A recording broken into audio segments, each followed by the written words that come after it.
څنګه چې رسول الله صلی الله علیه وسلم فرمایي چې الکیس من دان نفسه وعمل لما بعد الموت. او خيار سره هغه دی چې ځان سره خپل حساب وکي او عمل لما بعد الموت، د مرګ نو وروسته چې سره روان دي دغه د لپاره تیاری وکي. دین معلومیږي دا چې یوازې دا دنیا نه ده چې موږ په دې کې شپېته کاله او یا کاله تیر کړل او موږ د دې نه لاړلو خبره ختم شوه. نه جي نه خبره ختم شوې نه ده. الله رب کریم فرمایي فیها نعیدکم، دې ځمکې ته به تاسو واپس کوزوما او بیا په دې ځمکه کې به زمونږ قبر دی. دا زمونږ د برزخ یو عالم دی، د قبر یو عالم دی. په دې کې به وخت تیرو او داسې وخت به بیا هم راځي چې الله به موږ بیا د ځمکې نه راپاسوي.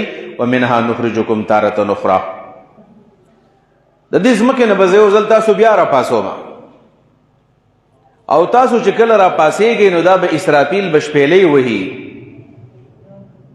ونفخ فی صور فاذا هم من الاجداث الى ربهم، چې دا به د قبرون نه بیا راپاسېږي او رب طرف ته به راځي، رب طرف ته خو د الله خواله وبیازو. دا د دې آیت مفهوم دی او دا مقصد دی چې د خاورې نه الله موږ پیدا کړي یو، دې خاورې له به یو ځل بیازو او بیا به د خاورې نه بیرته راپاسېږو. په دې وجه باندې عزتمندو د قرآن کریم هر یو آیت زمونږ دپاره سبق دی. او فعل الحکیم لا یخلو عن الحکمه، دا حکیم ذات عمل او کار دا د حکمت نه خالی نه. الله چې دا کم ژوند موږ له راکړی دی نو دا زمونږ دپاره یو دارالعمل دی. دا دنیا زمونږ دپاره دارالعمل دی، په دې کې به موږ څه کوو. رسول الله صلی الله علیه وسلم فرمایي اعمار امتی ما بین 60 الی 70، زما د امتیانو عمر د 80 او 90 کالو په منځ کې دی. دې ته عمر وایي. د 80 او 90 کالو په دې منځ کې اکثر انسانان وفات کیږي. او که څوک چې ته واوړي نو هغه عمر په نش باندې حساب دی، ځکه د بل په سهاره باندې به سړی وخت تېروي، یا به په لخته باندې ګرځي، یا به نوسي ته وایي چې ته ما پاسه وه ما کېنوه، یا به د ډاکټر او د حکیم په دوایانو باندې به دا ګرځي را ګرځي. دا عمر نه دی. بیا عمر هم دقه دی چې سړی د 90 کالو پورې دا عمر داسې وي. کله کله په چا باندې بوډاپه په 80 کالو کې راشي، 80 کالو کې د کاره وځي. او عام طور باندې د 80 او 90 کالو په دې منځ کې دا عمر تقریبا ورو بیا په کمېدو باندې شي.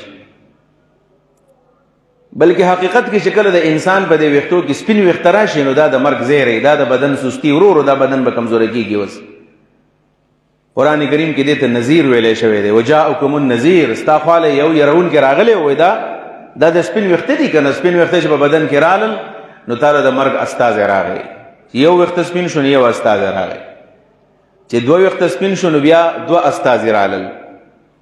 چې څومره ډېرېدل د دې مطلب دا دی چې ورځ په ورځ باندې الله تعالی یو نماینده د مرګ رالیږي او تا ته وایي چې سم شه، تا ته وایي چې سم شه، حتی چې دا نمایندگان د خپل ډیوټي پوره کړي او د هغې نه پس د انسان مرګ واقع شو، د الله خواله ځي. بیا په دې خبره کې د چا اختلاف نشته دی چې مرګ راځي. مرګ به خامخا راځي. دا زمونږ په دې ګاونډ کې هم دا دی، مرګ راغی، ملک الموت دې کور ته راغلی و، روح یې ترې واغستو، الله له به وړی، الله ته به پیش شوی. په دې کې د چا اختلاف نشته. مرګ په هر چا باندې را روان دی. کل من علیها فان، کل من علیها فان. په دې ځمکه د پاسه چې سړي دا ټول هر څه به ختمیږي. فان معنا فنا په هر چا باندې راځي، فنا په هر چا راځي. انسانان به ختمیږي، دا حیوانات به ختمیږي، دا پیریان به ختمیږي، دا هر څه به ختمیږي. ويبقى وجه ربك ذو الجلال والاکرام، صرف د الله مخ او د الله ذات به پاتې کیږي. نو په دې خبره کې اختلاف نشته دی. اصل خبره دا ده چې د مرګ نه وروسته بیا سره روان دي، د هغې دپاره تیاری پکار دی.